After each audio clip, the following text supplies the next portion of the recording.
Best of the Best 2. It's a sequel to a shit movie about a bunch of regular dudes who just wanted to win a karate tournament. Well, for the next one, they were like, nah, that's lame. That's fucking lame. We want them to take on an organised crime gang and shoot guys and kill guys and do stick fighting in the desert with Billy from Predator.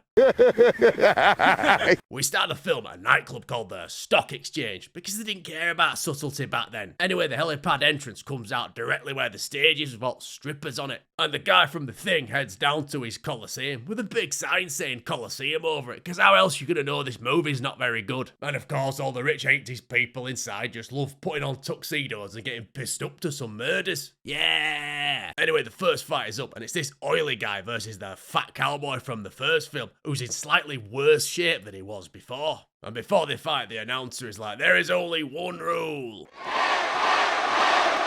What? I didn't get a fucking word of that. What's the one rule? I was too busy doing this. So as he doesn't know what the one rule is, he's no chance of winning. So fat cowboy just batters him. Meanwhile, Alex and Tommy, who both lost at the end of the first movie, have gone camping. Just two grown men going camping, you know? But much to Tommy's disappointment, Alex brought his son, Walter. And Tommy is like, do you really think teaching him karate is going to make up for the fact you named him Walter? Meanwhile, back at the stock exchange, this guy's like, wow, Travis, you really killed that guy. Yeah, I did.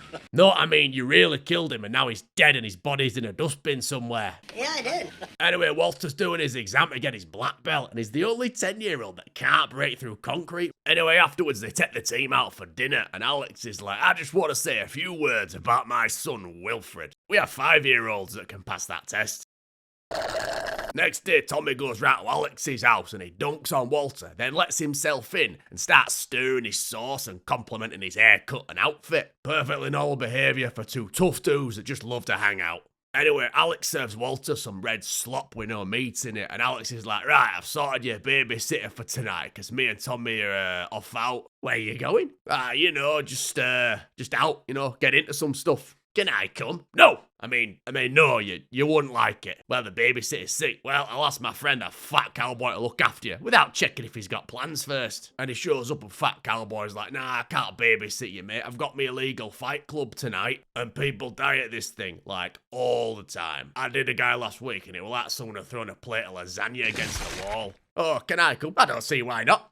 And they get there, and fat cowboy's like, here, this is, well, I never actually learned his name, but I call him Salty Sam. Anyway, he's gonna look after you now. Bye. Hey kid, you want to see a dead body? Fat cowboy enters the ring, and they have another good laugh at him for being overweight. And then his opponent enters. The champion of the underworld, Bracken!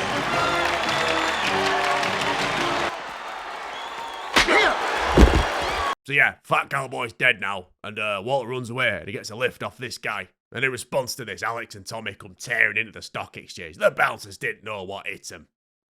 Excuse me? And Alex is like, where's our mate? He fought here last night. Well, alright, what's his name? Fat Cowboy. Well, what's he look like? Well, he's fat and he's a cowboy. Oh, do you mean Danny? Who's Danny? That's his name. Have you two been calling him Fat Cowboy this entire time? You're a pair of cunts. So after that emotional smackdown, the boys don't really know what to do with themselves. And then Fat Cowboy's body turns up and Alex is like, I want the man that killed him. He didn't die here, mate. Yeah, he did. My 10-year-old son Wimble witnessed the murder while he was hiding in the rafters of your organised crime lair. Oh, actually, can you forget that I told you that, please? Counter. Anyway, Alex gets his ass kicked by Brackus and Tommy is like, don't you touch him. And then they tear through these goons. So they have a funeral for Fat Cowboy, and the eye patch man who was the villain from the first movie shows up, and he actually killed Tommy's brother in a sports hall in Birmingham one time, which was the entire motivation for fighting him in the first movie to begin with, but everybody's over that now. And Alex is like, thanks for coming, Fat Cowboy, really appreciate it. And eye patch man is like, there is an old saying in my country, he will feed many worms. Anyway, Alex brings him up to speed about the whole murdered in a fight club situation. And he's like, sorry, I can't help you. I'm on my holidays and I promised our lass I won't do no revenge. So in the meantime, Walter's going about his business, just waltering about the place. But Brackus sent his boys to get rid of him after Alex told him who his son was and that he witnessed them do a murder. So they chase Walter right through the open doors of Area 51. And he tells Alex, and Alex goes off on one, but Tommy manages to calm him down. But then Brackus's goons shoot up Alex's house, and the fight starts off fairly tame. But then Tommy just fucking loses it, man. Ah! kill me, man. Don't kill me. Tommy. Anyway, they hide out with Tommy's Native American grandparents, which he just happened to have and just happened to live in the middle of nowhere and nobody knows about and he's never mentioned them. And his grandma's like, why don't you get James to help you? Who's James? Who's James? Who's James? Who's James? So they go see James, who's played by Billy from Predator. What are you doing here, boy? Whoa, you can't call him that. Anyway, it starts on Tommy, because they don't like him. What's going on out here? Inside, Wilbur. Anyway, with no clear plan about what they're actually gonna do, the boys just start working out.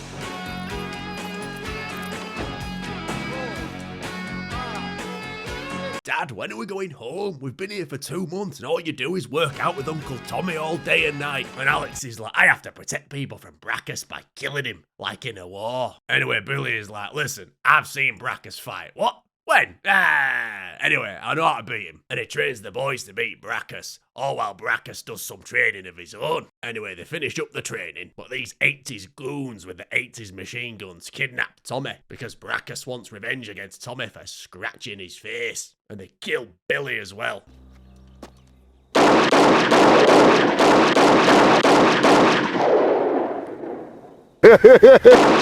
And then they go to execute Alex and Walter. And then this stuff happens exactly as I'm about to present it.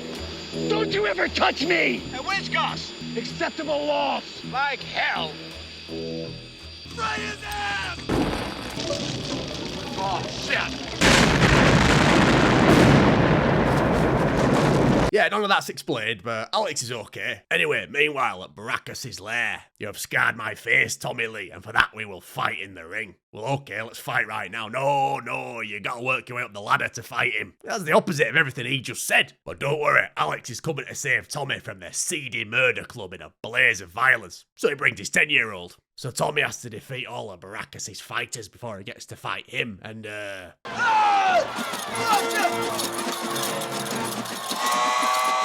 yeah.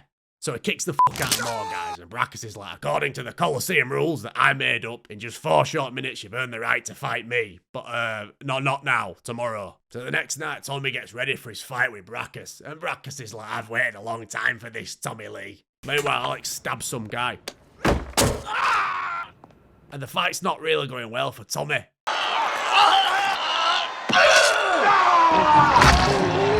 So Alex is like, here boys, I know you're enjoying a quiet drink, but do you want to tear this place apart with me instead? I'm on pie number 11. What do you think? Anyway, now we're on to the stick portion of the fight that Billy trained him specifically for. Right, that's finished now. Good evening. Welcome to the stock exchange. Wait, they're inside? All of them? And Alex manages to fight his way all the way to Tommy. But he don't help him, he just sort of stands there and cheers him on. Tommy! Tommy!